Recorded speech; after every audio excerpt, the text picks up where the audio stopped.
तो आज के ब्लॉक में हम पढ़ेंगे soil fertility and nutrient management के बारे में। तो जिसमें पहला यूनिट है क्रॉप रोटेशन का। क्रॉप रोटेशन होता है जिसमें कि एक ही पीस ऑफ लैंड पे हम डिफरेंट डिफरेंट टाइमिंग पे अलग अलग क्रॉप जो लेते हैं, इसी प्रोसेस को बोलते हैं crop rotation.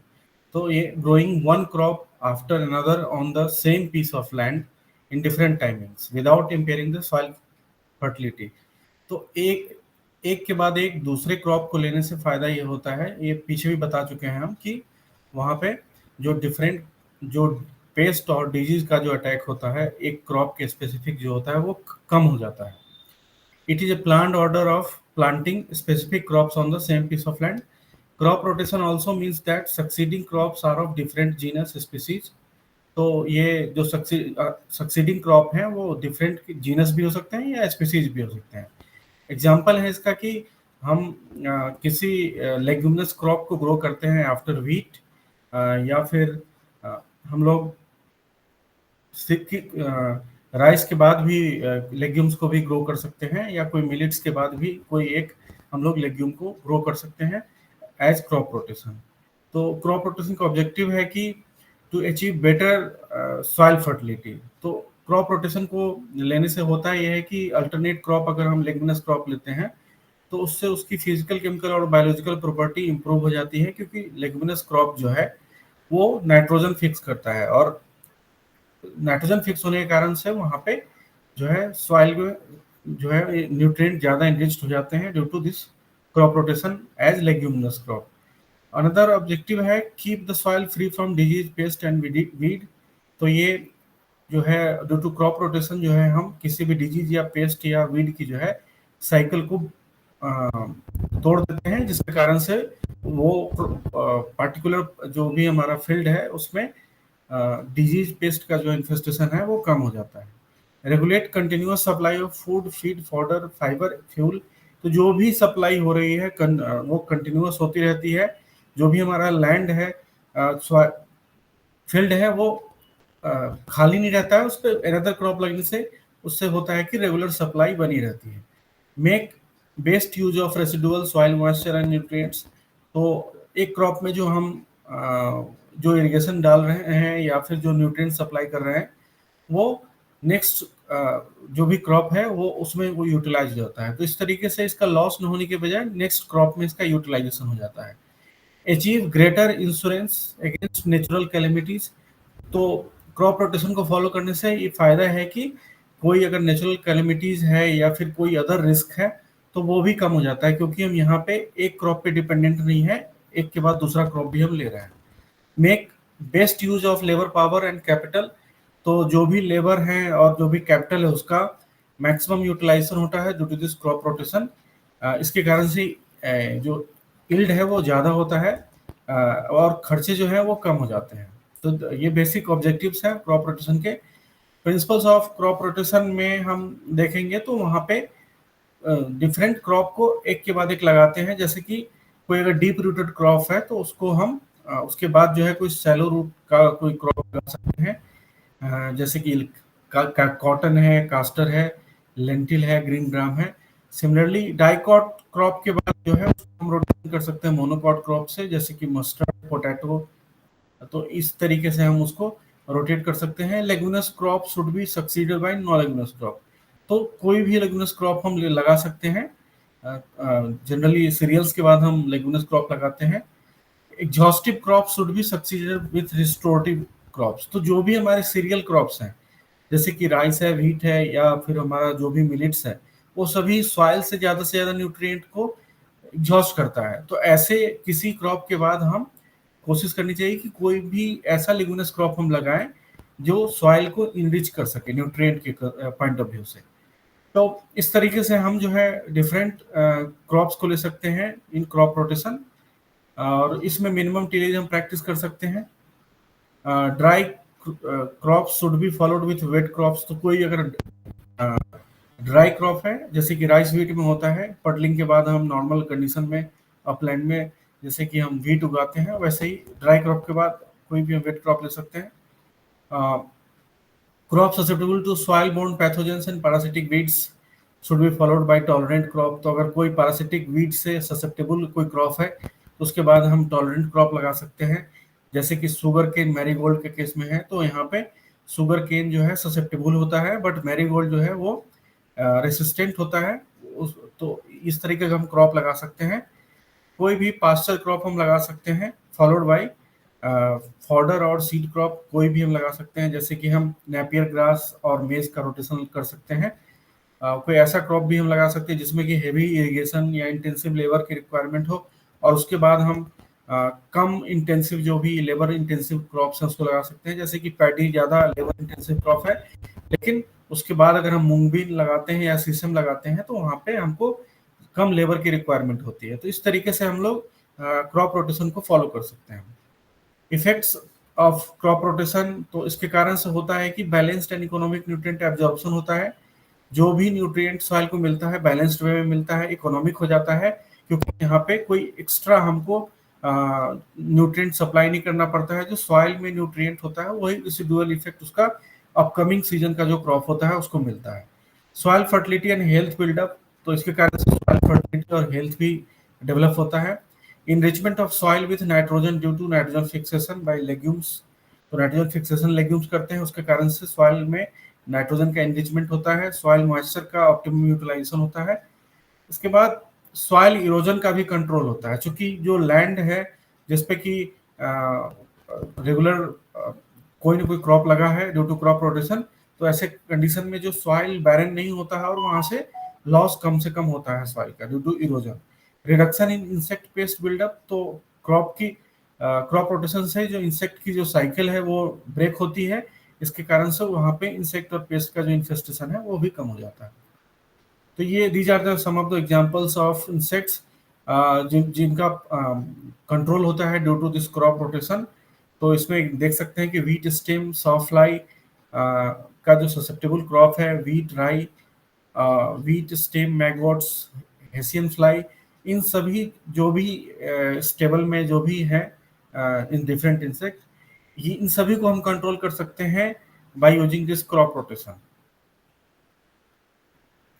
Reduction in paste incidence in crop under crop rotation में भी रिजल्ट ऑफ, तो इसका कारण यह है कि enhanced predator and parasitoid population.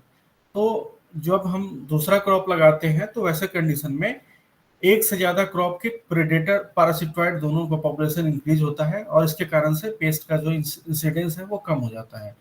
Availability of alternate food for natural enemies, तो जो नेचुरल एनिमीज हैं जो कि हम लोग यूज करते हैं for pest management, disease management, तो उनका जो है वो अल्टरनेट फूड की तरह काम करता है जो न्यू क्रॉप है वो। तो इसके कारण से उनको जो है फूड सप्लाई करने में हेल्प मिलता है। Reduced colonization and reproduction of pest, तो क्रॉप की साइकिल डिस्टर्ब होती है, पेस्ट इंसेक्ट की साइकिल डिस्टर्ब होती है, इसके कारण से उसका जो है कॉलोनाइजेशन और रिप्रोडक्शन जो है कम होता है। Masking and feeding inhibitation from non host plant, तो जो नॉन होस्ट प्लांट है उसके कारण से वहां पे क्या होता है, उसका इफेक्ट जो है, जो भी इंसेक्ट है क्योंकि वो होस्ट स्पेसिफिक होते हैं और नेक्स्ट सीजन में वो होस्ट मिलता नहीं है, तो इसके कारण से उनका जो है पॉपुलेशन कम हो जाता है। इसके प्रिवेंशन ऑफ पेस्ट मूवमेंट, तो किसी भी तरह का जो पेस्ट का मूवमेंट है ये क्रॉप रोटेशन के कारण से डिस्टर्ब होता है। नेक्स्ट है वीड मैनेजमेंट, तो क्रॉप रोटेशन के कारण से वीड मैनेजमेंट भी करने में सुविधा होती है कि कुछ क्रॉप स्पेसिफिक वीड्स जो होते हैं तो वो नेक्स्ट सीजन में दूसरा क्रॉप लेने से वो उनका जो पॉपुलेशन है वो सडनली कम हो जाएगा, वो फिर उनकी साइकिल डिस्टर्ब होगी, तो वो उनका जो है अपकमिंग जो भी सीजन में फिर से अगर हम वो क्रॉप जो वीड का स्पेसिफिक क्रॉप है वो लगाते हैं तो वहां भी उसका पॉपुलेशन कम मिलता है। तो उसका एग्जाम्पल हम देख सकते हैं कि जॉनसन ग्रास जो है सोरगम हेल्पेंस, ये सोरगम में ज़्यादा पाया जाता है, और अगर इसको हम सोरगम को अगर हम क्रॉप रोटेशन करते हैं पल्स क्रॉप के साथ तो फिर इसका जो है पॉपुलेशन डिक्रीज हो जाता है। Similarly sugarcane wheat system में in place of rice wheat system अगर हम लेते हैं तो फिर वहाँ पे जो है फैलरिस माइनर का जो है इन्फेस्टेशन कम हो जाता है। अनदर एग्जांपल है कि साइप्रस स्पीसीज को हम मैनेज कर सकते हैं सीसम वीट रोटेशन करके। एक और एग्जांपल है ऑर्बेंची को भी हम कम कंट्रोल कर सकते हैं by replacing mustard and tobacco by some cereal crop. तो इन तरीके से हम जो है वीड मैनेजमेंट भी कर सकते हैं by using crop rotation. Crop disease management के लिए भी हेल्पफुल है ये क्रॉप रोटेशन। इसके कारण से ये होता है कि जो डिजीज का जो डिफरेंट स्टेज होता है, सॉरी डिजीज का जो काउजिंग जो भी पैथोजेंस है उसका जो डिफरेंट स्टेज है वो स्टेज कंप्लीट नहीं हो पाता है ड्यू टू यहाँ पे हम अल्टरनेट क्रॉप ले रहे हैं तो उनकी जो है साइकिल कंप्लीट नहीं होती है। इसका एग्जांपल है मेज काउपी इंटरक्रॉपिंग को लेने से होता है कि जो एस्चियोचाइला फाइलोसेरम जो एक पैथोजन है उसका जो है पॉपुलेशन डिक्रीज हो जाता है। सिमिलरली पिजन पी विल्ट को हम कंट्रोल कर सकते हैं जो कि काउज होता है ड्यू टू फ्यूसेरियम ऑक्सीस्पोरम, और इसका जो है हम कम कर सकते हैं बाय इंटरक्रॉपिंग विद सोरगम। तो इस तरीके से हम वीड मैनेजमेंट भी कर सकते हैं due to this crop rotation. तो ये जो टेबल है ये दिखा रहा है कि कौन कौन सी ऐसे कॉमन डिजीज हैं जिसको कि हम लोग कंट्रोल कर सकते हैं by using this crop rotation. तो इसके एग्जांपल हैं डिफरेंट क्रॉप्स में अलग अलग। तो नेक्स्ट है कि क्रॉप रोटेशन से और क्या बेनिफिट है, तो इनकम में स्टेबिलिटी आती है क्योंकि एक से ज़्यादा क्रॉप जब लेते हैं तो वहाँ पे दो दो क्रॉप का इनकम मिलता है, तो यहाँ पे जो है बेटर इनकम सोर्स की तरह एक्ट करता है हमारा organic farming. Similarly time management की बात है कि तो यहाँ पे हम एक से ज़्यादा क्रॉप जब हम लेते हैं तो हम वहाँ पे हमारी प्लानिंग होती है पहले से कि कब हमारा क्रॉप सो होगा, कब हार्वेस्ट होगा, कब फिर नेक्स्ट क्रॉप हम लगा सकते हैं और फिर कब उसका हम हार्वेस्ट करेंगे फिर से। तो इस तरीके से ये होता है कि टाइम मैनेजमेंट सही से होने से क्या होता है तो क्रॉप रोटेशन अच्छे से फॉलो होता है और उसकी इफिशियंसी बढ़ती है और उससे जो है सस्टेनेबिलिटी इंक्रीज होती है। सिमिलरली जो भी हमारा फार्म में जो भी हमारा लेबर है या फिर जो भी हमारा डिफरेंट मशीन्स है उसका भी यूटिलाइजेशन होता है क्योंकि हम नेक्स्ट सीजन में फिर से क्रॉप ले रहे हैं तो वो सभी जो है एक्टिव रहते हैं और इसके कारण से उनको जो है एक उनको जो है रेगुलर जो है उनको जो है वर्क मिलता रहता है। अब selection of crops in rotation, तो कौन सा क्रॉप हम क्रॉप रोटेशन के लिए सेलेक्ट करें तो उसके लिए कुछ पैरामीटर्स हैं, जैसे कि ऐसे क्रॉप्स को हमको लेना चाहिए क्रॉप रोटेशन में जो लोकल क्लाइमेट को अडेप्ट कर सके, मार्केट में जिसकी डिमांड ज़्यादा हो, शॉर्ट ड्यूरेशन हो, timing of input requirement should differ. तो जो इनपुट रिक्वायरमेंट है हमको वो अलग अलग होना चाहिए। Maturity of crop should not match with the market demand, तो जो मार्केट की डिमांड है उसके हिसाब से हमारा क्रॉप मैच्योर होना चाहिए जिससे कि हमको ज़्यादा से ज़्यादा इनकम मिल सके। Crop demand should match with the available resources, तो जब भी डिमांड हो वो हमारा रिसोर्स जो है हमारा जो भी फार्मिंग का जो भी प्रोडक्ट है उसको सप्लाई करने की क्षमता होनी चाहिए उसमें। इसके बाद पेस्ट और डिजीज से भी रेसिस्टेंट होना चाहिए। एडवांटेज है क्रॉप रोटेशन के कि यील्ड ज़्यादा मिलता है, एक्स्ट्रा इन्वेस्टमेंट हमको बिना किए हुए। उसके बाद है soil fertility and microbial activity enhance होती है सॉइल में। टॉक्सिक जो भी सब्सटेंस है उसका एक्युमुलेशन नहीं होने देता है। उसके बाद न्यूट्रिएंट्स एंड सॉइल मॉइस्चर का बेटर यूटिलाइजेशन होता है जो है एक रिस्क कवर करता है due to any kind of calamities है क्योंकि एक से ज़्यादा क्रॉप लेने से तो वहाँ पे रिस्क जो है कम हो जाता है। सॉइल हेल्थ इंप्रूव होता है, लेबर पावर कैपिटल उसका वेल यूटिलाइजेशन होता है, higher chances to provide diversified commodity. एक से ज़्यादा क्रॉप्स को लेने से वहाँ पे कमोडिटीज हमारे पास डाइवर्सिटी होती है हमारे पास कमोडिटीज की मार्केट में सेल करने के लिए।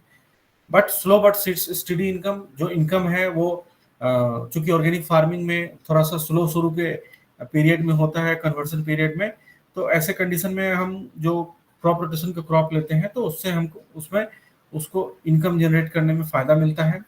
Deep rooted crops work the soil below plough layer, तो जो भी डीप रूटेड क्रॉप्स हैं उसको लेने से फायदा ये होता है कि जो प्लाउ लेयर के नीचे भी वो पेनिट्रेट करते हैं तो वहाँ पे वो एक्स्ट्रा जो है सॉइल को उसका जो है एरेशन और डिफरेंट जो भी फिजिकल प्रॉपर्टीज है वो इम्प्रूव होती है।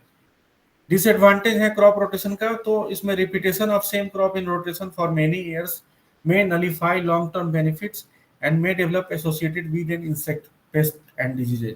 तो अगर हम बार बार एक ही क्रॉप का रोटेशन ले रहे हैं, जैसे कि हम राइस लगाए फिर कोई लेग्यूम लगाए, तो अगर हम इस सेम पैटर्न अगर फॉलो करेंगे लॉन्ग टर्म तक, तो ऐसे कंडीशन में हमको बेनिफिट कम मिलेगा, क्योंकि वहां पे वीड्स और इंसेक्ट का एंड पेस्ट का जो है साइकिल फिर से कंप्लीट होने लगेगा और उनका पॉपुलेशन बढ़ने लगेगा। तो कोशिश करनी चाहिए कि बदल बदल के क्रॉप का रोटेशन लेते रहना चाहिए। Difficult to shift to crops of high demand और इथनिक रिक्वायरमेंट। तो जिस क्रॉप की ज्यादा डिमांड है हमारे पास, हमारे साथ मजबूरी होगी कि हम उसी क्रॉप को बार बार लेंगे, क्योंकि मार्केट में डिमांड उसी का होगा, तो हमको वही प्रोड्यूस करना ही पड़ेगा।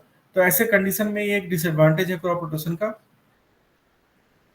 यूनिट 2 में हम डिस्कस करेंगे कंपोस्टिंग एंड मैन्योरिंग के बारे में।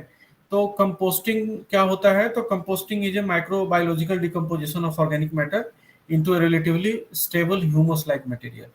तो कोई भी ऑर्गेनिक मैटर हो, या तो प्लांट ओरिजिन हो या एनिमल ओरिजिन हो, उसको हम लोग डिकम्पोज करते हैं आइदर एरोबिक और एनएरोबिक इन दिस कंपोस्टिंग, और फाइनली हमको इंड प्रोडक्ट में हमको मिलता है ह्यूमस लाइक मटेरियल। वो थोड़ा सा ब्राउन ब्लैकिश कलर मटेरियल जो मिलता है, that is humus. Composting is a common practice to dispose of and recycle the agro waste to valuable organic manures. तो किसी भी तरह के वेस्ट को रिसाइकल करने का एक तरीका है कंपोस्टिंग। तो these are the examples of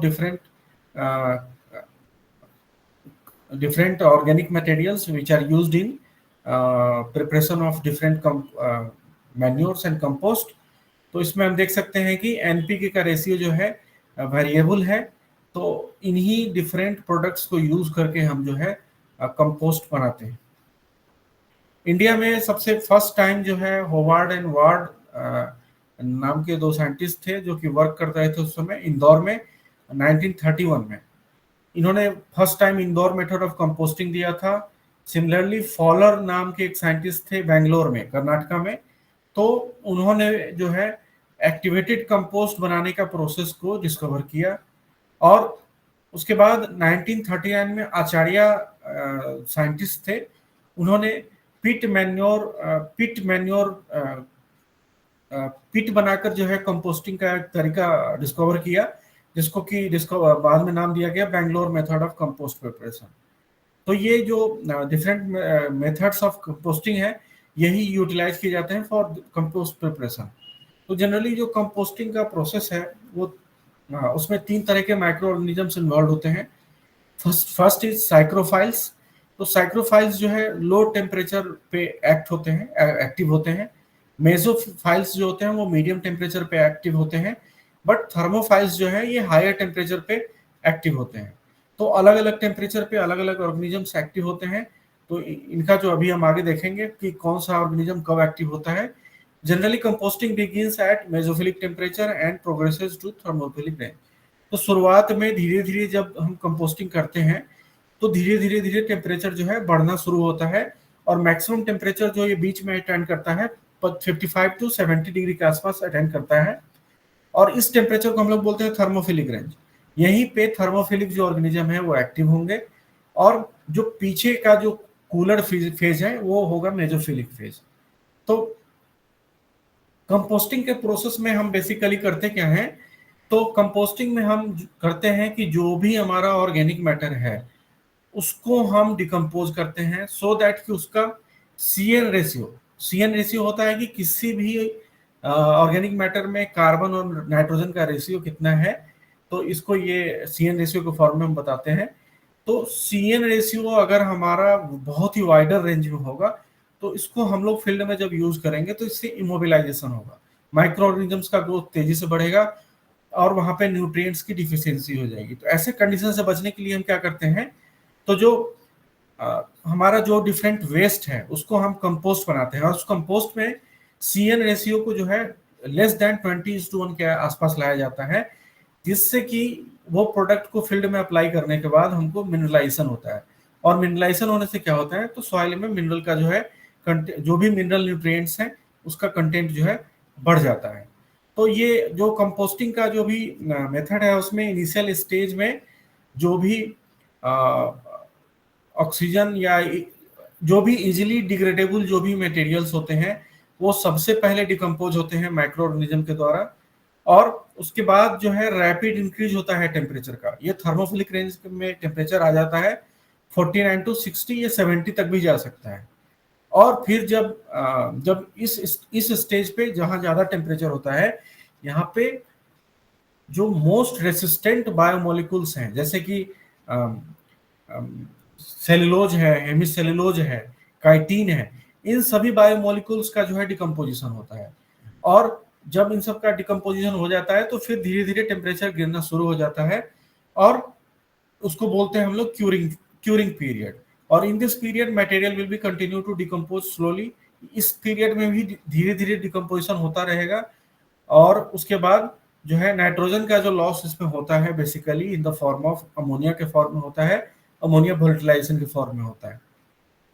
तो ये कंपोस्टिंग का प्रोसेस है जिसमें कि हम देख रहे हैं, तो जो कंपोस्ट पाइल या जो भी है उस पर माइक्रो ऑर्गेनिज्म ऑक्सीजन के प्रेजेंस में एक्ट कर रहा है, और उससे कार्बन डाइऑक्साइड रिलीज होता है, और वाटर वेपर रिलीज होता है, हीट रिलीज होता है, उसके और निकलता, और क्या उससे आउटपुट क्या मिलता है, तो हमें ह्यूमस लाइक मटेरियल मिलता है, और साथ में कुछ जो है मिनरल्स, लिक्विड, जो भी सॉरी जो भी हमारा ह्यूमस लाइक मटेरियल है उसको हम लोग कंपोस्ट की तरह इसमें यूज करते हैं। तो सारा इनपुट यूज करके फाइनली हमारा आउटपुट की तरह बनता है जो हमारा कंपोस्ट है, that is humus like material. अब डिफरेंट स्टेजेस ऑफ कंपोस्टिंग अभी हमने बात ही किया, तो mesophilic, thermophilic, curing different stage है। मेसोफिलिक स्टेज जो है फर्स्ट फेज है, फर्स्ट फेज ऑफ कंपोस्टिंग है। इसमें जो है टेम्परेचर जो है 45 डिग्री के नीचे ही रहता है, और माइक्रो ऑर्गेनिज्म जो है इसमें मल्टीप्लाई करते हैं और ब्रेक डाउन करते हैं जो easily available carbohydrate, easily decomposable carbohydrate है उसको डिकम्पोज करता है। मतलब जो भी हमारा इजीली सिंगल यूनिट वाले जो भी हमारे कार्बो, जैसे मोनोसेकेराइड्स है, डिफरेंट डाइसेकेराइड्स है, उनका डिकम्पोजिशन इसमें होगा क्योंकि वो इजीली डिकम्पोजेबल होंगे। लेकिन यहाँ पे सेलुलोज, हेमिसेलुलोज, इसका डिकम्पोजिशन नहीं हो पाएगा क्योंकि उसके डिकम्पोजिशन के लिए हायर टेम्परेचर चाहिए, और उसके लिए माइक्रो ऑर्गेनिज्म अलग चाहिए, तो वो थर्मोफिलिक रेंज में ही जाके डिकम्पोज होगा। और ये मेसोफिलिक स्टेज में चूंकि एसिड का फॉर्मेशन होता है तो पीएच जो है वो डिक्रीज होता है after mesophilic stage. Thermophilic stage जो है कुछ वीक तक रह सकता है, जिसमें कि टेम्परेचर जो है 50 टू 65 डिग्री सेल्सियस के आसपास जो है वो इंक्रीज हो जाएगी, और जो भी इसमें थर्मोफिलिक बैक्टीरिया है वो एक्टिव होंगे और वो डिग्रेड करेंगे जो भी रेसिस्टेंट जो भी बायोमोलिकुल्स हैं उस पर वो एक्ट करेगा, जैसे कि सेलुलोज, हेमिसेलुलोज, और उन सबको डिकम्पोज करेगा। और फिर इस प्रोसेस के चूंकि टेम्परेचर ज्यादा है इसीलिए वहां पे जो भी पैथोजेंस हैं, कोई भी वीड का सीड है या फिर कोई भी इंसेक्ट का लार्वा है, वो सभी डिस्ट्रॉय हो जाएंगे थर्मोफिलिक स्टेज में। और लास्ट स्टेज है क्यूरिंग स्टेज। तो क्यूरिंग स्टेज जो है उसमें जो कंपोस्ट जो बन रहा है उसमें स्टेबिलिटी आ जाएगी, जो डिकम्पोज मटेरियल है वो स्टेबल हो जाएगा। The growth of actinomycetes and fungi which digest hemicellulose enhanced. तो यहाँ पे क्या होगा, तो हेमिसेलुलोज को डिकम्पोज करने के लिए जो है एक्टिनोमाइसिट्स और फंगी का जो है पॉपुलेशन इंक्रीज हो जाएगा। तो ये क्यूरिंग स्टेज है। अब टाइप्स ऑफ कंपोस्टिंग है तो 3 तरीके से हम लोग करते हैं generally, aerobic, anaerobic and vermi composting. Aerobic composting में हम लोग जो है ऑक्सीजन के प्रेजेंस में जो है डिकम्पोजिशन करते हैं। तो उसमें जो है हमारा जो भी हीप या पीट है वो ओपन एयर में रहता है, और उसके कारण से क्या होता है, ऑक्सीजन की सप्लाई बनी रहती है। तो ऑक्सीजन की सप्लाई बनी रहने से इसका जो है कंप्लीट डिकम्पोजिशन होता है, जिससे जो है फाइनल प्रोडक्ट के रूप में जो है ह्यूमस तो बनता ही है, साथ में कार्बन डाइऑक्साइड की फॉर्म में जो है गैस रिलीज होता है। तो यहाँ पे किसी भी तरीके का जनरली कोई फाउल स्मेल क्रिएट नहीं होता है क्योंकि यहाँ पे कंप्लीट रिएक्शन हो रहा है। अगर वही एनाएरोबिक में हम देखेंगे तो वहाँ पे डिफरेंट इंटरमीडिएट गैसेस बनते हैं, जैसे कि methane gas, hydrogen sulphide gas. तो ये सभी जो है फाउल स्मेल क्रिएट करते हैं इन एनाएरोबिक डिकम्पोजिशन। बट एरोबिक डिकम्पोजिशन में ओनली CO2 प्रोड्यूस होता है, तो यहाँ पे किसी भी तरह का फाउल स्मेल नहीं आएगा। एनएरोबिक डिकम्पोजिशन हम लोग ऑक्सीजन के एब्सेंस में करते हैं, और वहाँ पे जो है एसिड प्रोड्यूसिंग जो बैक्टीरिया है वो सबसे पहले क्या करेगा, तो हाइड्रोलाइज कर देता है ऑर्गेनिक मटेरियल को इनटू फैटी एसिड, एल्डिहाइड या अल्कोहल। चूंकि ऑक्सीजन है नहीं तो रिएक्शन इसका जो है कंप्लीट डिकम्पोजिशन नहीं कर पाएगा, इसीलिए कार्बन डाइऑक्साइड प्रोड्यूस नहीं होगा। यहाँ पे फैटी एसिड, एल्डिहाइड और अल्कोहल का फॉर्मेशन होगा, और साथ में इंटरमीडिएट प्रोडक्ट के रूप में मीथेन गैस भी प्रोड्यूस होगा, और वेरी स्लाइट अमाउंट जो है कार्बन डाइऑक्साइड भी प्रोड्यूस होगा, और अमोनिया भी प्रोड्यूस होता है। और बट ये कार्बन मीथेन गैस ज्यादा प्रोड्यूस होगा in comparison to carbon dioxide. और इस तरह का हम जो डिकम्पोजिशन है वो हम गोबर गैस प्लांट में देख सकते हैं, जहां हमको फाउल ऑर्डर भी मिलता है due to production of hydrogen sulphide gas. तो ये एनारोबिक डिकम्पोजिशन का डिसएडवांटेज है कि वहां पे फाउल स्मेल आपको मिलेगा। वर्मी कंपोस्टिंग का टेक्निक है, तो उसमें हम लोग जो ऑर्गेनिक मैटर है उसको डिकम्पोज करते हैं with the help of earthworm, और अर्थवर्म के यूज करने के कारण इसको हम लोग बोलते हैं वर्मी कंपोस्टिंग, इस प्रोसेस को। और जो प्रोडक्ट मिलता है उसको हम लोग बोलते हैं वर्मी कंपोस्ट। कुछ मेथड्स हैं कंपोस्टिंग के, तो इंदौर मेथड एक मेथड है जिसको हार्वर्ड एंड वार्ड ने 1931 में दिया था इंदौर में। इसमें वेस्ट मटेरियल जो है उसको स्मॉल स्मॉल पीसेज में कट करके स्प्रेड कर दिया गया सबसे पहले 10 से 15 सेंटीमीटर थिकनेस का, आइदर इन ए पिट और हिप। उसको जो है 1 मीटर विड्थ में उसको जो है स्प्रेड कर दिया गया, और उसके बाद जो है उसके ऊपर काउडंग जो है अप्लाई किया गया, जिससे उसके ऊपर मॉइस्चर आ गया। और उसके बाद जो है उसमें पेरियोडिकली जो है 2 से 3 बार टर्निंग की गई, जिससे कि उसमें कंप्लीट ऑक्सीडेशन हो सके। और उसका प्रॉपर ऑक्सीडेशन होने के बाद जो है उसको हम जो है मटेरियल है उस पर 2 से 3 सेंटीमीटर जो है सॉइल से ढक देंगे। और उसके बाद एरोबिक प्रोसेस ऑफ डिकम्पोजिशन के कारण से, इसके प्रोसेस के कारण से जो हमारा जो चूंकि वो खुला हुआ है तो 40 to 50% ऑफ ऑर्गेनिक मैटर और नाइट्रोजन का यहाँ पे लॉस होगा। तो ये एक डिसएडवांटेज है इंदौर मेथड का कि ओपन है तो यहाँ पे न्यूट्रिएंट और गैसेस का लॉस हो रहा है। इसके साथ और भी डिसएडवांटेज है कि ये मेथड जो है लेबर इंटेंसिव है, मतलब ज्यादा लेबर की जरूरत है, क्योंकि ये खुला हुआ है तो इसको हमको टर्निंग करने के लिए, वाटर ऐड करने के लिए जो है हमको लेबर की जरूरत पड़ती है। तो ये ज्यादा लेबर इंटेंसिव है, और जहाँ ज्यादा क्वांटिटी हमको कंपोस्ट प्रिपेयर करना है उस वहां पे ये मेथड हमारा नहीं काम कर पाएगा, क्योंकि हमको ज्यादा से ज्यादा लेबर चाहिए होंगे। तो इसमें साइट ऑफ कंपोस्टिंग जो होगा इंदौर मेथड में वो थोड़ा सा हायर एलिवेशन पे होगा, जिससे किसी भी तरह का वाटर स्टेगनेट ना कर सके।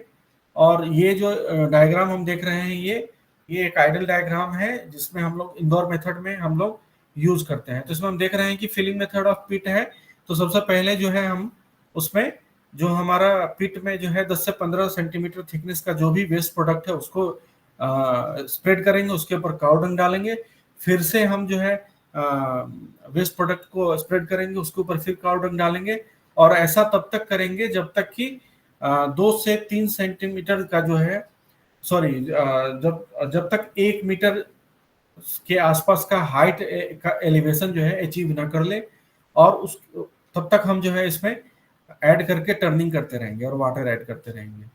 तो इस मेथड में जो हमारा कंपोस्ट मिलेगा उसमें 0.8% नाइट्रोजन, 0.3% फास्फोरस, 1.5% पोटेशियम मिलेगा। एडवांटेज है इसका कि ये एडवांटेज एंड लिमिटेशन में तो ज़्यादा लिमिटेशन है इसके कि बेस्ट मेथड नहीं है, इसलिए हाई लेबर इंटेंसिव है। उसके बाद इसमें जो है रेन, सन और से ज़्यादा एक्सपोजर होगा, तो इसके कारण से जो है इसमें लिमिटेशंस ज्यादा है, न्यूट्रिएंट का लॉस ज्यादा होता है इस another method is Bangalore method. Bangalore method को आचार्य 1939 में इन्होंने दिया था। इस मेथड को बोलते हैं हॉट फर्मेंटेशन मैकेनिज्म भी बोलते हैं या बैंगलोर मेथड भी बोलते हैं। ये जो एक मेथड है ये इसको एक्चुअली इसको डिस्कवर किया गया था तो डिस्पोज ऑफ जो भी नाइट सॉइल एंड जो भी अदर वेस्ट प्रोडक्ट है टाउन से जो भी रिफ्यूज आ रहा है उसको सेफ डिस्पोजल के लिए। तो इसके लिए जो भी हम जहाँ पे इसका हम डिकम्पोजिशन करने के लिए जो भी साइट चूज करते हैं तो वो जनरली शहर से बाहर होता है, जिससे कि जो भी नाइट सॉइल है उसका हम कन्वीनियंटली उसका ट्रांसपोर्ट कर सके, और जो भी वेस्ट प्रोडक्ट है वो कन्वीनियंटली जो है वहां पे आके जमा कर सकें। और तो कंपोस्ट डिपो जो है ये ऐसा होना चाहिए, इतना जगह होना चाहिए कि कम से कम 200 ट्रेंच जो है 1 से 5 सेंटीमीटर के स्पेसिंग पे हम उसमें बना सके, जिसमें हम डिकम्पोज करेंगे डिफरेंट जो भी हमारा नाइट सॉइल है उसको। तो इसमें जो मेथड है, इसमें हम जो सिटी वेस्ट है या जो भी हमारा नाइट सॉइल है तो उसका हम यूज करते हैं। तो सिटी वेस्ट को जो है सबसे पहले हम डंप करेंगे ट्रेंच में, 15 सेंटीमीटर थिकनेस लेयर का सबसे पहले उसमें हम उसको स्प्रेड करेंगे। उसके ऊपर नाइट सॉइल जो है हम लोग अप्लाई करेंगे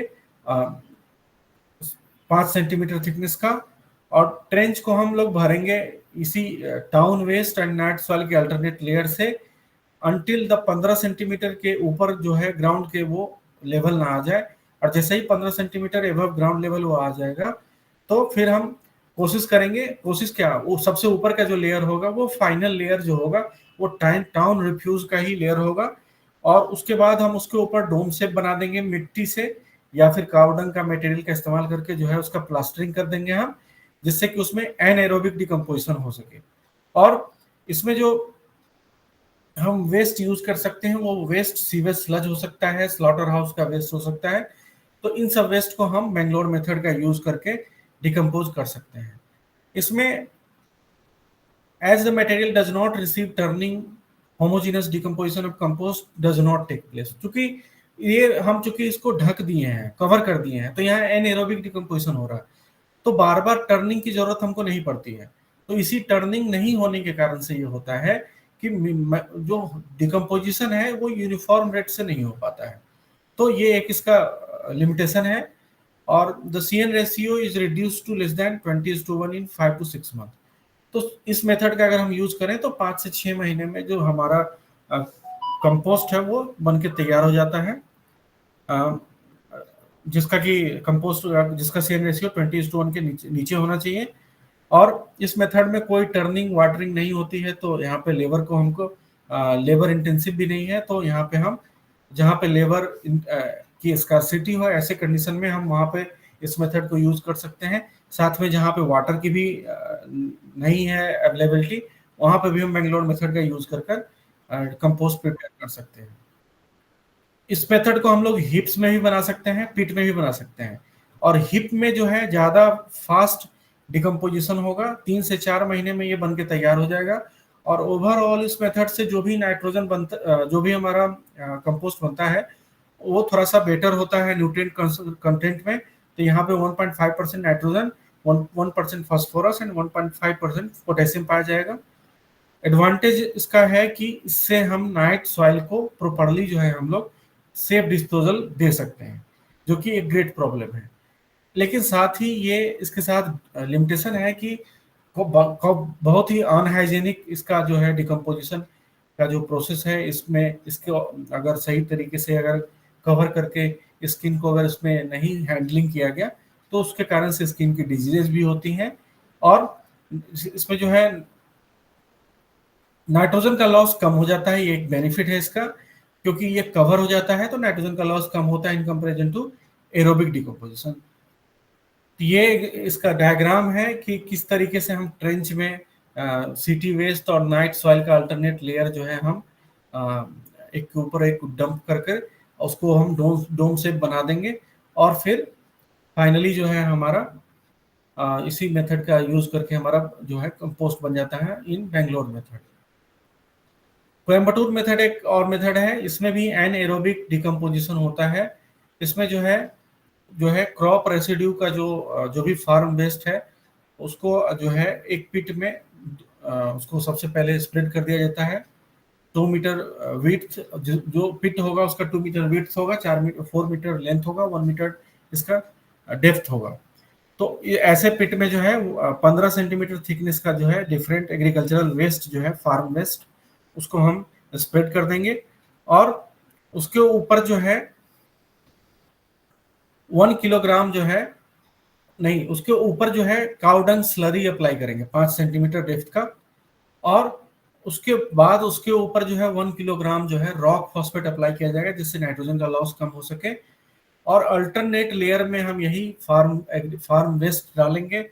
फार्म वेस्ट के बाद काऊ डंग स्लरी, उसके बाद 1 kg रॉक फॉस्फेट, यही अल्टरनेट लेयर हम अप्लाई करते रहेंगे जब तक कि हमारा जो ट्रेंच है, जो जो पिट है, उस वो 0.5 मीटर एबव ग्राउंड लेवल ना हो जाए।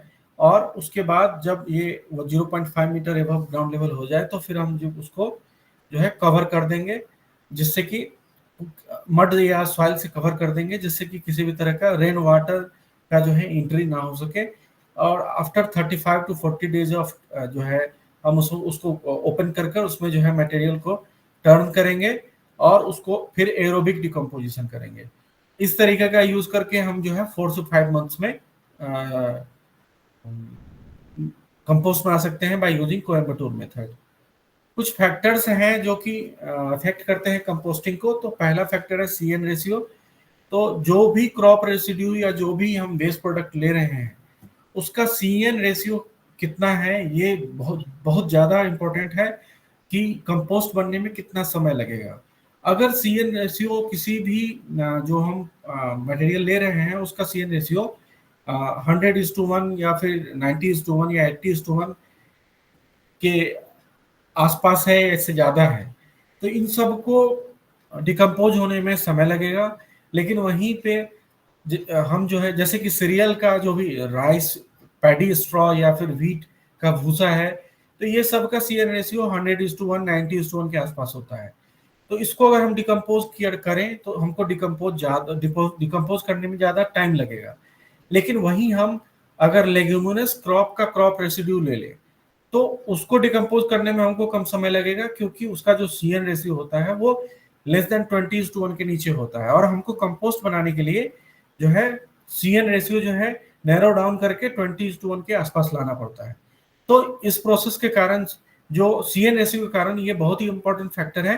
तो कोशिश करनी चाहिए कि अगर वाइडर CN रेशियो है तो उसमें हम जो भी प्रॉपर जो भी ऑर्गेनिक मटेरियल ऐड करना है, जैसे कि हम काउ डंग, यूरिन, ये सब ज़्यादा से ज़्यादा डाल सकें, जिससे कि रिएक्शन का रेट फास्टर हो और जल्दी से जल्दी उसका जो है नैरो डाउन हो सके CN रेशियो। तो इसका एक एग्जांपल हम देख सकते हैं कि कुछ माइक्रो ऑर्गेनिज्म का भी उस पिट में एप्लीकेशन करते हैं, जिससे कि CN रेशियो जल्द से जल्द नैरो डाउन हो जाए। तो अगर हम सीरियल स्ट्रॉ को डिकम्पोज करना चाहते हैं तो वहां पे हम देखेंगे तो ट्राइकोडर्मा हेरिजोनियम का जो है हम अप्लाई करते हैं, जिससे कि वो फास्ट जो है डिकम्पोजिशन करता है। कुछ ऑर्गेनिक मटेरियल है जिसके CN रेशियो देख सकते हैं। तो माइक्रो ऑर्गेनिजम्स जो है 80:1 है, सोरगम का जो है 60:1, व्हीट स्ट्रॉ 80:1। तो इन सबको डिकम्पोज होने के लिए जो है समय लगेगा, इन कंपेरिजन टू जो भी हमारा लेग्यूमिनस क्रॉप है उसका 20:1 के आसपास होता है। तो इसीलिए जो भी लेग्यूमिनस रेसिड्यू है वो उसको बेस्ट माना जाता है फॉर प्रिपरेशन ऑफ कंपोस्ट। अब नेक्स्ट फैक्टर है ब्लेंडिंग एंड श्रेडिंग। तो जितना छोटा पार्टिकल होगा उसका उतना ज़्यादा सरफेस एरिया होगा, उसमें उतना जो है फास्ट केमिकल रिएक्शन होना चाहिए और उसमें उतना ही फास्ट कंपोस्ट बनना चाहिए। बट होता नहीं है ऐसा। होता क्या है कि अगर हम बहुत स्मॉल पार्टिकल ले लेंगे तो वहाँ कंपोस्ट का जो है फॉर्मेशन जल्दी नहीं होगा, क्योंकि वहाँ पे कॉम्पैक्शन क्रिएट हो जाता है और उस कॉम्पैक्शन के कारण से वहाँ पे ऑक्सीजन की कमी हो जाती है। तो वहाँ पे रेट ऑफ जो डिकम्पोजिशन है वो स्लो डाउन हो जाता है।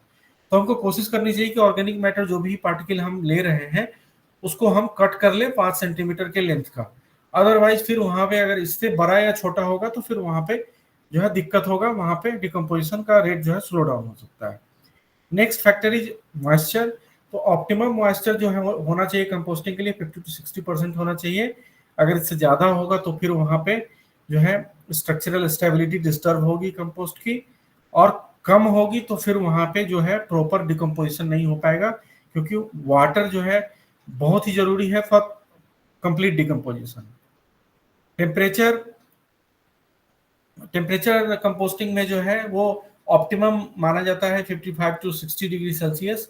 लेकिन इसमें डिफरेंट स्टेजेस होते हैं, mesophilic stage, thermophilic stage.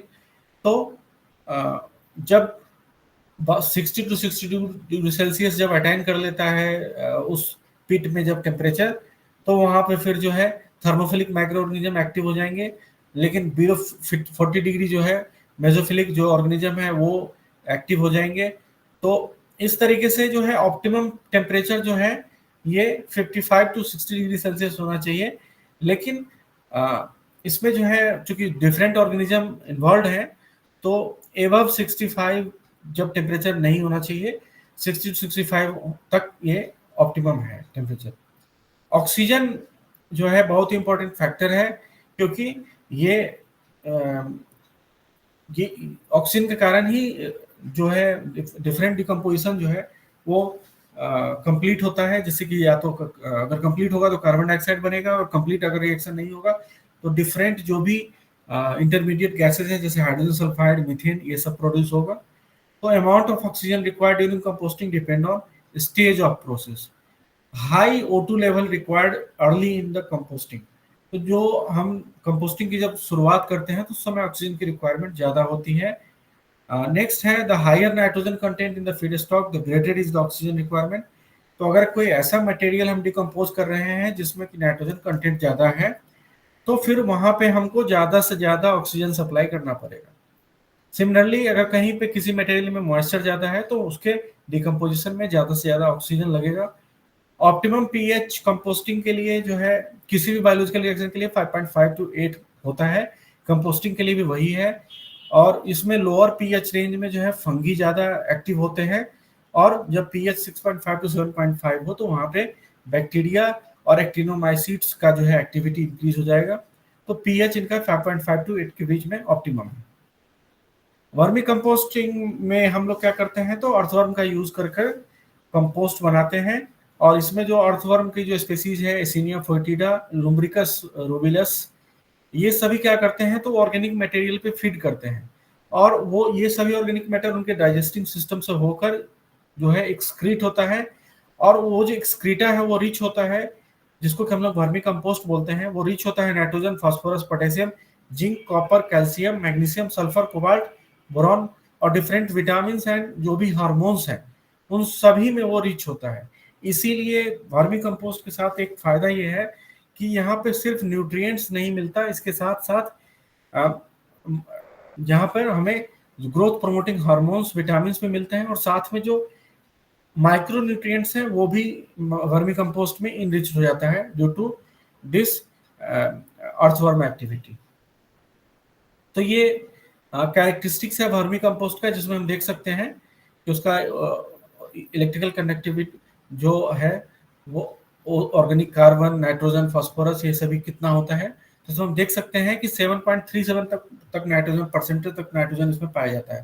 Phosphorus 0.37% और carbon 4.58%, potassium 0.4%, magnesium, zinc, iron, copper और इंजाइम्स, विटामिन, एंटीबायोटिक्स, मतलब जो भी ग्रोथ प्रोमोटिंग सब्सटेंसेज हैं सभी मिलते हैं due to this application of vermicompost. इसका फिजिकल प्रॉपर्टीज है तो ये पोरस होता है, डार्क ब्राउन कलर होता है, ऑर्डरलेस होता है, सी इसका जो है हाई होता है, वाटर रिटेंशन कैपेसिटी इसमें ज्यादा होती है। वर्मी कंपोस्टिंग का एडवांटेज है कि ये इको फ्रेंडली मेथड है। इसके बाद it does not have any adverse effect on soil, plant and environment. किसी भी तरह का कोई भी एडवर्स इफेक्ट नहीं होता है। सॉइल एरेशन इंप्रूव करता है, सॉइल का टेक्सचर इंप्रूव करता है, वाटर रिटेंशन कैपेसिटी सॉइल की इंक्रीज करता है, सॉइल का बेटर रूट ग्रोथ होने में हेल्प करता है, और ये सॉइल को माइक्रोन्यूट्रिएंट के साथ साथ माइक्रोन्यूट्रिएंट भी प्रोवाइड करने में हेल्प करता है। अब ओवरऑल एडवांटेज क्या है मैन्योर और कंपोस्ट का, तो ये बेटर सॉइल कंडीशनर की तरह काम करता है। सॉइल स्ट्रक्चर, सॉइल की बल्क डेंसिटी सभी इंप्रूव होती है इसके कारण से। सॉइल की बफरिंग कैपेसिटी इंप्रूव होती है। जो भी टॉक्सिक मटेरियल्स हैं जैसे आयरन है, एल्युमिनियम है, उसका कंसंट्रेशन कम हो जाता है। इसके बाद कार्बन डाइऑक्साइड जो है वो प्लांट कैनोपी में इंक्रीज हो जाता है। ग्रोथ प्रोमोटिंग सब्सटेंसेस जैसे हार्मोन्स हैं वो जो है सॉइल में इनरिच हो जाता है। सॉइल का केमिकल प्रॉपर्टीज इंप्रूव हो जाता है, जैसे कि ऑर्गेनिक कार्बन इनरिच हो जाता है, कैटायन एक्सचेंज कैपेसिटी इंक्रीज हो जाती है, न्यूट्रिएंट अवेलेबिलिटी इंप्रूव हो जाती है। तो ओवरऑल ये सभी एडवांटेज है due to application of manure and compost. कुछ डिसएडवांटेज भी हैं, जैसे कि addition of raw organic material could invite termites. तो अगर हम सही तरीके से डिकम्पोज अगर किए बिना अगर हमने ऑर्गेनिक मटेरियल को फील्ड में डाल दिया, जिसका कि CN रेशियो 20:1 से ज्यादा है, तो ऐसे मटेरियल्स जो है डिफरेंट टर्माइट्स के अलावा डिफरेंट डिजीज काउजिंग ऑर्गेनिजम्स को भी इनवाइट करेगा, और वहां पे जो है वो जो है वहां पे टर्माइट और जो पैथोजेंस का इन्फेस्टेशन है वो बहुत ही ज्यादा बढ़ जाएगा। तो मैन्योर और कंपोस्ट को यूज करने का सही मेथड यही है कि उसको प्रॉपर कंपोस्टिंग के बाद ही हम यूज करें, जिससे उसका CN रेशियो 20:1 के नीचे रहे। अब एक और मैन्योर है FYM। तो फार्म यार्ड मैन्योर को हम लोग बनाते हैं जो भी फार्म का वेस्ट प्रोडक्ट है उसका यूज कर कर। तो फार्म से क्या वेस्ट निकलता है, cattle dung, urine, bedding material and unutilise cattle feed. इन सभी मटेरियल को हम लोग जो है एक ट्रेंच में जमा करते हैं। तो ट्रेंच की जो है size 6 metre long, 2 metre wide और 1 मीटर डीप हो सकती है। उसमें हम ये जमा करेंगे और तो उसमें सबसे पहले जो है 0.5 मीटर का जो है हम लोग सब ये जो cattle dung, urine, bedding material और अनयूटिलाइज्ड कैटल फीड है इसको हम एक्यूमुलेट करेंगे टिल जब तक ये 0.5 metre above ground level attain न कर ले। और फिर जो है उसको हम डोम शेप बना देंगे अर्थ एंड काउडंग से। और फिर उसमें जो है उसको जो है कवर करने से पहले उसमें प्रॉपर हम मॉइस्चर दे देंगे, जिससे कि उसका कंप्लीट डिकम्पोजिशन हो सके। और फिर जब हम उसको कवर कर देंगे उसके 4 से 5 महीने बाद ये जो है मैन्योर हमारा बनके तैयार हो जाएगा। इसमें 0.5% नाइट्रोजन, 0.25% फास्फोरस, 0.5% पोटेशियम पाया जाएगा। ग्रीन मैन्योर भी एक मैन्योर है जिसमें कि हम लोग क्या करते हैं, तो एक कोई क्रॉप उगाते हैं और उसको जो है या तो क्रॉप उगाते हैं उसी फील्ड में, या फिर हम बाहर से उसका जो है डिफरेंट प्लांट प्रोडक्ट्स लेके आते हैं और फील्ड में अप्लाई करते हैं और उसको डिकम्पोज होने देते हैं। और फिर अपना मेन क्रॉप हम उसमें ट्रांसप्लांट करते हैं या उसकी सोइंग करते हैं। तो जनरली राइस के केस में हम लोग देखते हैं कि राइस को लगाने से पहले हम लोग ढैंचा का इस्तेमाल करते हैं। और ढैंचा को हम लोग क्या करते हैं, तो फील्ड में उसको जो है हम लोग उसकी सोइंग करते हैं राइस का क्रॉप लेने से 1-1.5 महीने पहले। और फिर उसमें जब वो बिफोर फ्लावरिंग स्टेज हम जो है उसको जो है उसी फील्ड में जिसमें राइस लगाना होता है उसी फील्ड में हम उसको बरी कर देते हैं, उसकी प्लाइंग कर देते हैं।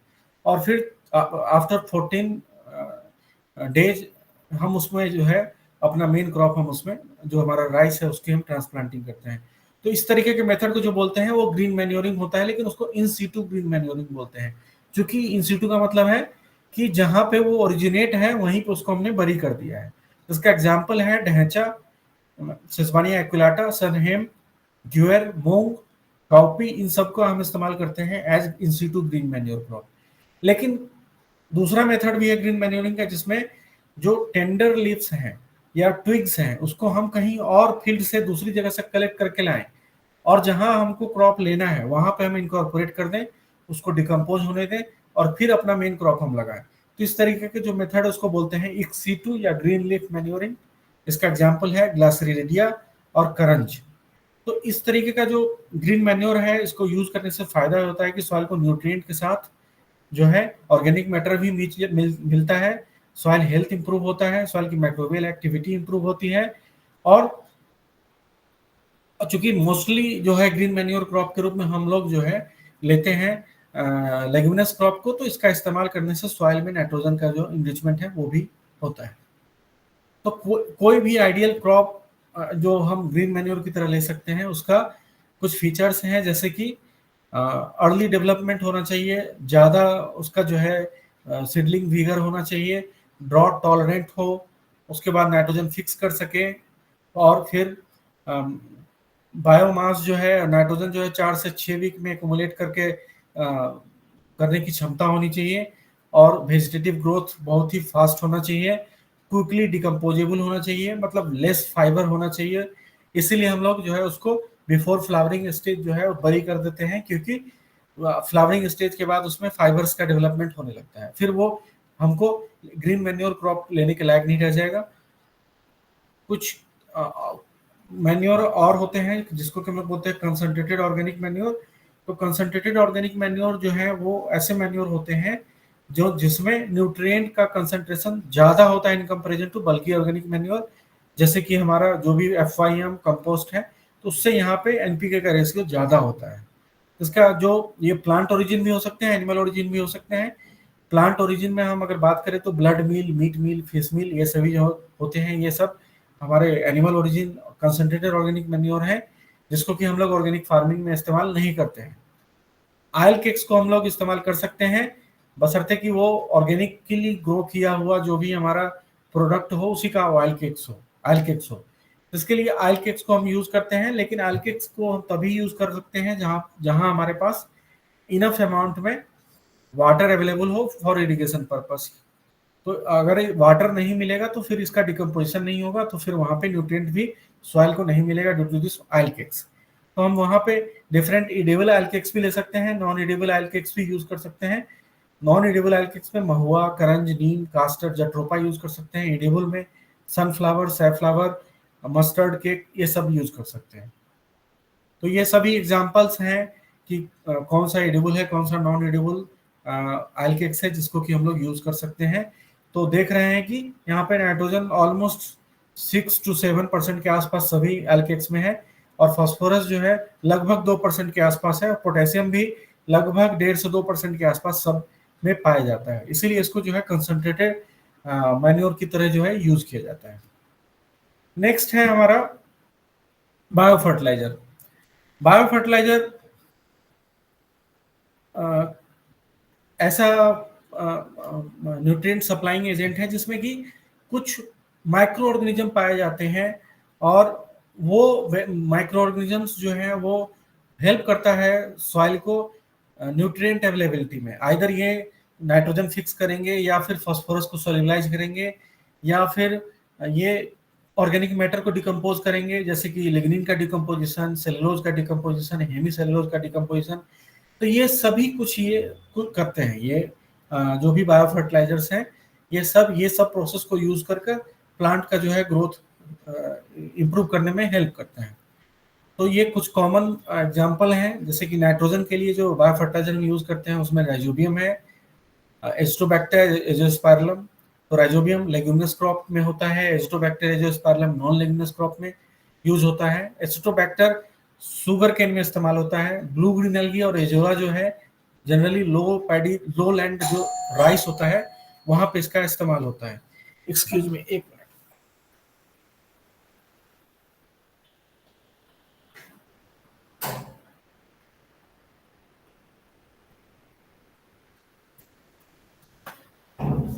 फॉर फॉस्फोरस जो है तो वहां पे फॉस्फेटिका जो है वो यूज होता है for all crops applied with rhizobium, azotobacter, azospirillum and acetobacter. Phosphorus के लिए वैम ज्यादा यूज होता है, जो कि इसको हम लोग बोलते हैं फॉस्फोरस मोबिलाइजर्स। तो ये फॉस्फोरस को मोबिलाइज करते हैं फ्रॉम जो भी सॉइल सॉल्यूशन है टू प्लांट रूट। थर्ड है इनरिच्ड कंपोस्ट के लिए, तो वहां पे जो भी सेलुलाइटिक फंगल अभी मैंने बताया सेलुलोज, हेमिसेलुलोज, काइटिन, लिग्निन सभी को डिकम्पोज करने के लिए जो कुछ फंगल और बैक्टीरियल के स्पीसीज हैं उसका इस्तेमाल किया जाता है। तो इसमें हम देखते हैं तो नाइट्रोजन के लिए जो है या तो सिम्बायोटिक होगा या नॉन सिम्बायोटिक होगा। सिम्बायोटिक होगा, सिम्बायोटिक के लिए जो है कोई होस्ट की जरूरत पड़ेगी तभी वो सिम्बायोटिक नाइट्रोजन फिक्सेशन होगा, लेकिन नॉन सिम्बायोटिक के लिए किसी भी तरह के होस्ट की जरूरत नहीं पड़ेगी। सिम्बायोटिक नाइट्रोजन फिक्सेशन अगर हम देख सकते हैं तो सबसे कॉमन एग्जांपल हमारा राइजोबियम है, जो कि हमारे लेग्यूम्स में पाया जाता है। और एजोला एनाबेना का यूज होता है, जिसमें एजोला हमारा जो है फर्न है, और एनाबेना जो है हमारा ब्लू ग्रीन एल्गी है। इनका सिम्बायोटिक रिलेशनशिप के कारण नाइट्रोजन फिक्स होता है, और हम जनरली इसको राइस में यूज करते हैं। एसोसिएटिव सिम्बायोसिस या एसोसिएटिव नाइट्रोजन फिक्सेशन भी होता है, जिसमें नाइट्रोजन फिक्सेशन तो होता है, और जो माइक्रो ऑर्गेनिज्म है, जो एजोस्पाइरलम है, वो प्लांट रूट के नियर राइजोस्फेरिक जोन में रहेगा, या फिर प्लांट रूट के जो कॉर्टेक्स है उसको पेनिट्रेट करके अंदर भी रह सकता है प्लांट रूट के, बट ये किसी भी तरह का नोड्यूल का फॉर्मेशन नहीं करेगा और नाइट्रोजन का फिक्सेशन करता है। इसको हम लोग एसोसिएटिव नाइट्रोजन फिक्सेशन भी बोलते हैं, तो उसका एग्जाम्पल है राइस, शुगरकेन, फिंगर मिलेट। इसमें इन क्रॉप्स में इसका इस्तेमाल कर सकते हैं। जो नॉन सिम्बायोटिक नाइट्रोजन फिक्सेशन होते हैं, उसके जो लिविंग है ऑर्गेनिज्म है, वो सभी फ्री रहते हैं, मतलब उनको किसी भी तरह के होस्ट की जरूरत नहीं है। तो उसका मोस्ट कॉमन एग्जांपल है एजिटोबैक्टर। और जो हेट्रोट्रॉप्स है, हेट्रोट्रॉप्स मतलब ये ऑर्गेनिक मैटर जो सॉइल का है उस पर फीड करेंगे और वहां से एनर्जी जो है गेन करेंगे। तो इसका मोस्ट कॉमन एग्जांपल एजिटोबैक्टर है। और कुछ ऑर्गेनिज्म होते हैं जिनके पास अपना फोटोसिंथेटिक पिगमेंट होता है, जिससे वो जो है अपना फूड खुद सिंथेसाइज करते हैं और वो ऑर्गेनिक मैटर पे डिपेंडेंट नहीं रहते हैं। तो उसका एग्जांपल ब्लू ग्रीन अलगी है, जिसको कि हम लोग राइस की फील्ड में इस्तेमाल करते हैं। फास्फोरस के लिए दो तरह के जनरली जो बायो फर्टिलाइजर्स हैं, पहला पी सोल्यूबलाइजिंग माइक्रो ऑर्गेनिजम्स और दूसरा है पी मोबिलाइजर्स, जिसको कि हम लोग बोलते हैं वेस्कुलर अर्वास्कुलर माइकोराइजा। तो पहले हम सोल्यूबलाइजर्स के बारे में देख लें। तो सोल्यूबलाइजर्स के रूप में जनरली हम लोग कुछ फंगी को यूज करते हैं और बैक्टीरिया को करते हैं, जो कि जो इनसॉल्युबल फॉर्म में जो फास्फोरस सॉइल में है उसको डिसॉल्व करता है due to formation of organic acid, और फिर वो सॉइल सॉल्यूशन में आ जाता है, फिर प्लांट उसको ऑप्टेक करता है। तो यहाँ पे ये फंगी में हम लोग एस्परजिलस पेनिसिलियम यूज कर सकते हैं, बैक्टीरिया में बैसिलस स्यूडोमोनास, बैसिलस और स्यूडोमोनास यूज कर सकते हैं फॉर ऑल क्रॉप्स। अब ये सोल्युबलाइज करते हैं। और जो पी मोबिलाइजर्स हैं, जो कि हमारा वेस्कुलर रबस्कुलर माइक्रोराइजा है, ये किसी भी तरीके से इसका सोल्युबलाइजेशन में कोई रोल नहीं है। इसका सिर्फ और सिर्फ रोल है कि जो फास्फोरस सोल्यूबल फॉर्म में है उसको प्लांट के रूट तक लेके आना।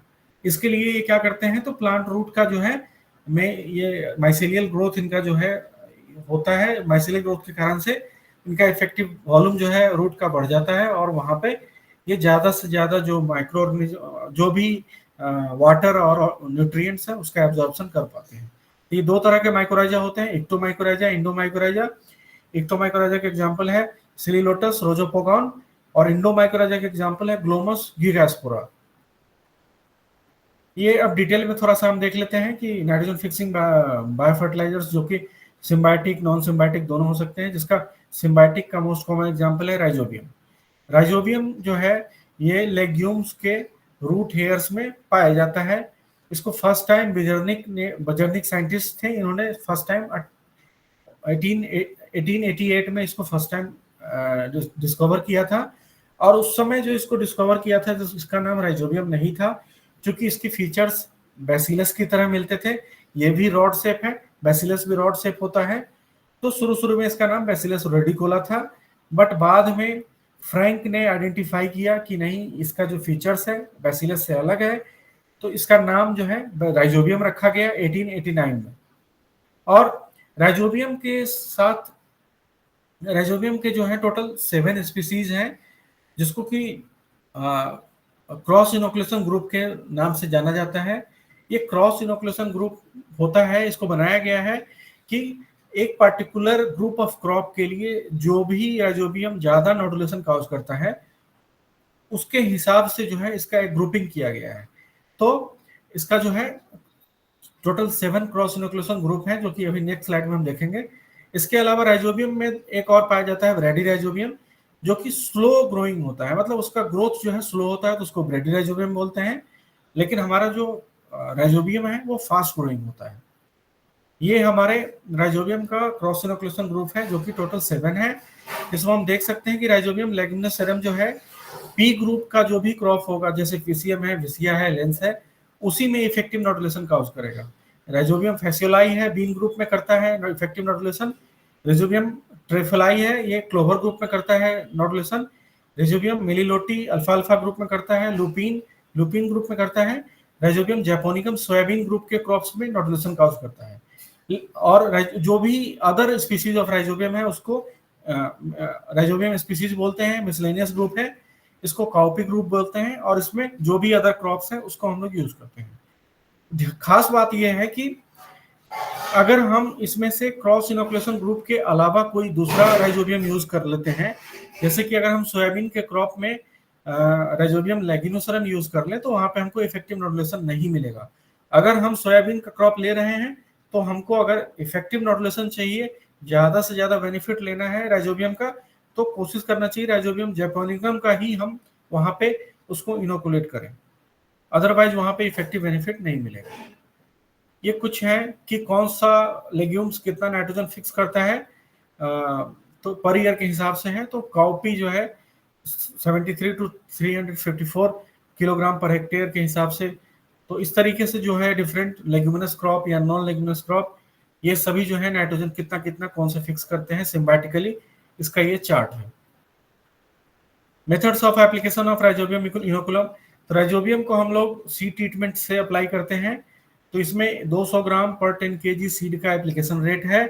इसके हिसाब से अगर हम बात करें तो 900 ग्राम जो है पर हेक्टेयर के हिसाब से जरूरत पड़ेगा, और इतने का जो भी सीड होगा उसको हम लोग राइजोबियम से अप्लाई करेंगे, सीड में ही अप्लाई करेंगे।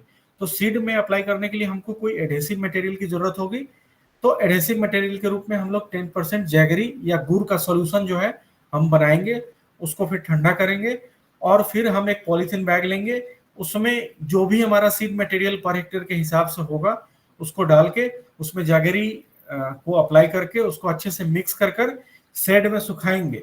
और फिर हम क्या करेंगे, उसको जो है 6 आवर्स उसको शेड में ड्राई होने के बाद उसको हम डायरेक्ट सोइंग करेंगे। तो सोइंग करने से बेनिफिट यह होगा कि उस सीड पे जो है राइजोबियम इनोकुलेट हो जाएगा, और वहां पे वो हेल्प करेगा जो भी जर्मिनेशन से लेकर जो भी उसकी क्रॉप की साइकिल है उसको कंप्लीट करने में हेल्प करेगा। ब्लू ग्रीन एल्गी को सिमिलरली हम लोग यूज कर सकते हैं, क्योंकि इसके पास अपना फोटोसिंथेटिक पिगमेंट है। तो इसको हम लोग जनरली राइस की फील्ड में यूज करते हैं, और वहां पे ये नाइट्रोजन फिक्स करता है, क्योंकि इसमें एक स्पेशलाइज्ड सेल पाया जाता है हेट्रोसिस्ट। हेट्रोसिस्ट के कारण से इसमें जो है नाइट्रोजन फिक्सिंग एबिलिटी होती है, और उसी का हम लोग यूज करते हैं राइस की फील्ड में। क्योंकि राइस की फील्ड में जो है वाटर लॉक्ड कंडीशन होता है, टेम्परेचर 35 डिग्री के ऊपर होता है, जो इसके लिए फेवरेट टेम्परेचर है। तो इस कारण से राइस की फील्ड में हम लोग ब्लू ग्रीन एल्गी को एलोन भी यूज कर सकते हैं एज बायो फर्टिलाइजर।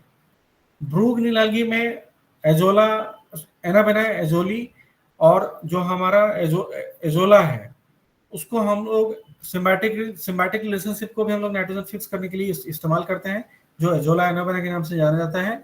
इसमें एजोला जो फर्न है उसकी लीफ कैविटीज में जो है ये ब्लू ग्रीन एल्गी एनाबेना एजोली रहता है, और साथ में जो भी नाइट्रोजन फिक्स करता है ये प्लांट को भी शेयर करता है, जो एक्वेटिक फर्न है उसको भी शेयर करता है, और बदले में फर्न उसको जो है शेल्टर प्रोवाइड करते हैं। तो इस तरीके से ये सिम्बायोटिक रिलेशनशिप में रहकर नाइट्रोजन फिक्स करते हैं। एजोस्पाइरलम नॉन सिम्बायोटिक बैक्टीरिया है, फ्री लिविंग है, और इसको फर्स्ट टाइम बिजर्निक ने डिस्कवर किया था 1925 में, और उस समय इसका नाम दिया गया था स्पाइरलम लाइपोफेरम। और ये जो है एसोसिएटिव सिम्बायोसिस में रहता है, मतलब प्लांट रूट सरफेस पर रहेगा या पेनिट्रेट करके उसके अंदर भी चला जाएगा, बट किसी भी तरीके का वहां पे नोड्यूल का फॉर्मेशन नहीं करता है। ये 10 टू 40 केजी पर हेक्टेयर के हिसाब से नाइट्रोजन को फिक्स करता है। इसका एप्लीकेशन से करीब 25 टू 35% तक जो है नाइट्रोजन फर्टिलाइजर का जो है वो सेविंग होती है। डिफरेंट स्पीसीज हैं जो स्पाइरलम के, जो कि एजोस्पाइरलम लाइकोफेरम ब्राजिलेंसिस, ये सभी इस्तेमाल किए जाते हैं। एजिटोबैक्टर ये फ्री लिविंग बैक्टीरिया हेट्रोट्रोपिक है, सॉइल में ये फ्रीली रहेगा, ऑर्गेनिक मैटर पे फीड करता है। मोस्ट कॉमनली जो है वो है एजिटोबैक्टर क्रोकम। ये सॉइल में जो है नाइट्रोजन फिक्स करेगा, साथ में ये जो भी प्लांट ग्रोथ प्रमोटिंग सब्सटेंसेज हैं, ऑक्सिन्स हैं, जिबरलिन्स हैं, ये भी रिलीज करता है। तो इसको यूज करने से क्या होता है, तो हमको नाइट्रोजन भी मिलता है, प्लांट ग्रोथ प्रमोटिंग सब्सटेंसेज भी मिलते हैं, और इसका यूज करने से जो है ऑर्गेनिक मैटर भी हमको, ऑर्गेनिक कार्बन भी सॉइल में इनरिच होता है, और ऑर्गेनिक कंट्रोल, ये बायो कंट्रोल भी होता है। डिफरेंट जो भी इंसेक्ट का, पेस्ट का जो अटैक है उसको भी डिक्रीज करने में ये हेल्प करता है, जो भी फंगल एक्टिविटी है उसको डिक्रीज करने में ये हेल्प करता है। फ्रैंकिया एक एक्टिनोमाइसिट्स है जो कि नाइट्रोजन फिक्सेशन करता है, और ये nitrogen fixation basically non leguminous trees में करता है, जिसका एग्जांपल है खेजोरेनिया एल्नस। तो इसमें ये रूट नोडुल का फॉर्मेशन करता है, और मोस्टली फ्रैंकिया जो है फाइलोस्फेरिक नाइट्रोजन फिक्सेशन करता है। फाइलोस्फेरिक मतलब लीफ के सरफेस पे भी नाइट्रोजन फिक्स कर सकता है। फॉस्फोरस सोलिबलाइजिंग माइक्रो ऑर्गेनिज्म, तो यहाँ तक नाइट्रोजन से रिलेटेड जो भी बायो फर्टिलाइजर थे वो थे। अब फास्फोरस से रिलेटेड जो भी माइक्रो ऑर्गेनिज्म है, तो उसमें जो है पहला पी सोलिबलाइजर्स होते हैं।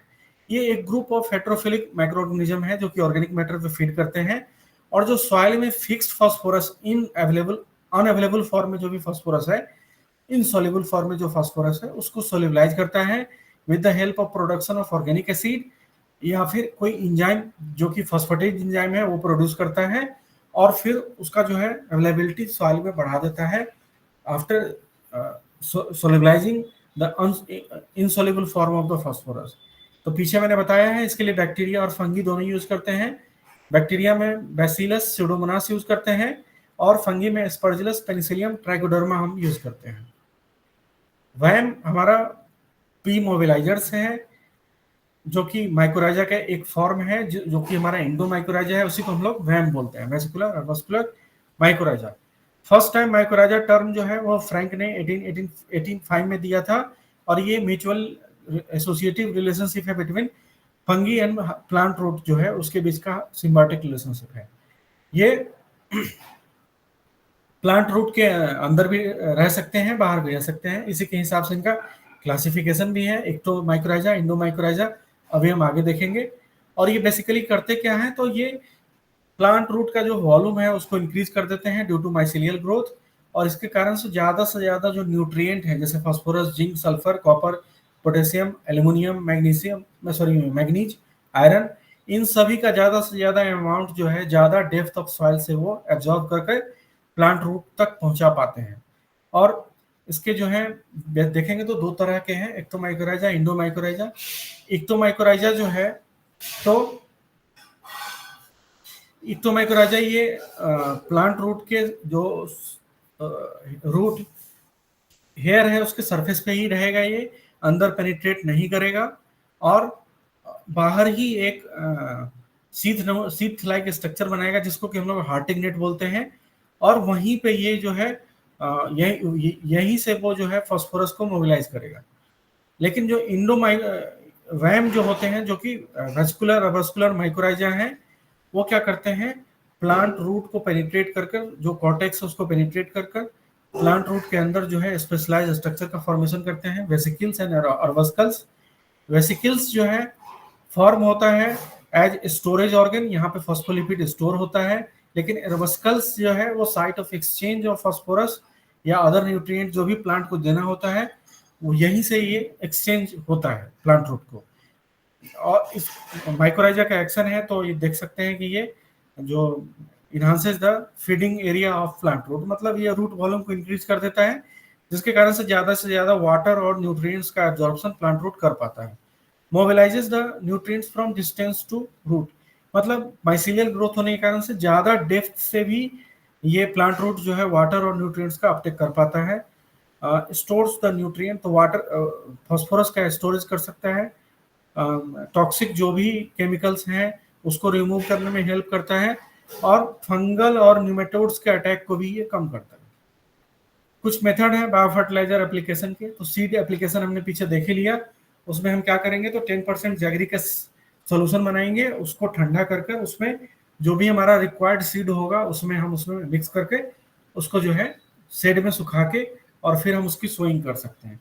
Similarly root and seedling treatment हम कल भी देख चुके हैं, तो इसमें जनरली जो भी राइस और जो भी वेजिटेबल क्रॉप्स हैं उसमें उसकी जो सीडलिंग्स होती हैं, तो उसको हम लोग बायो फर्टिलाइजर का जो सॉल्यूशन होता है उसमें 10 मिनट के लिए डिप करते हैं और फिर ट्रांसप्लांटिंग करते हैं।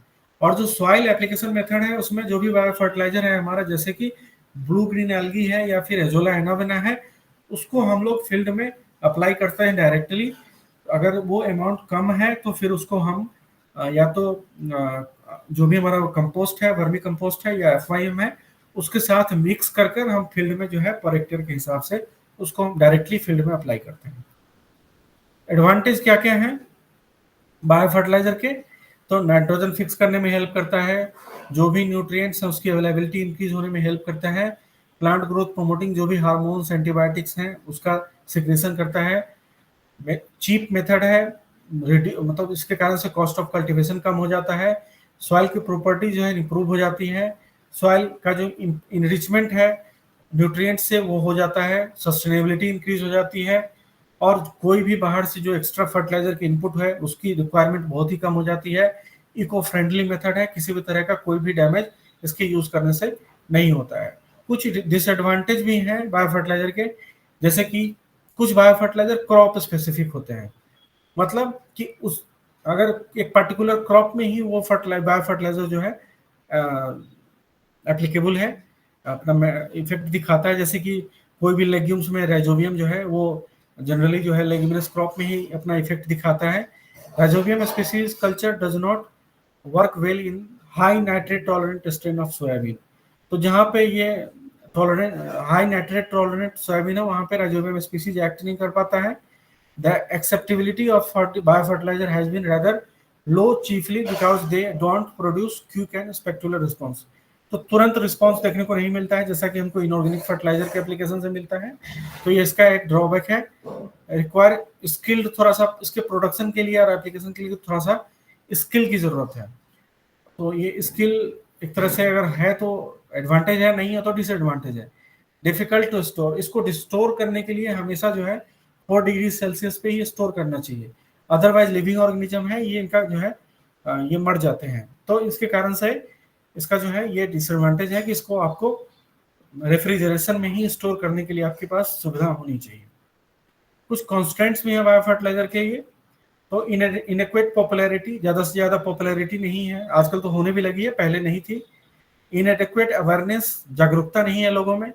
लैक ऑफ प्रमोशन एक्सटेंशन है, इनसफिशिएंट पब्लिसिटी, प्रमोशन एक्सटेंशन की भी कमी होने के कारण से बायो फर्टिलाइजर का ज्यादा प्रमोशन नहीं हो पाता है। Lack of availability of quality,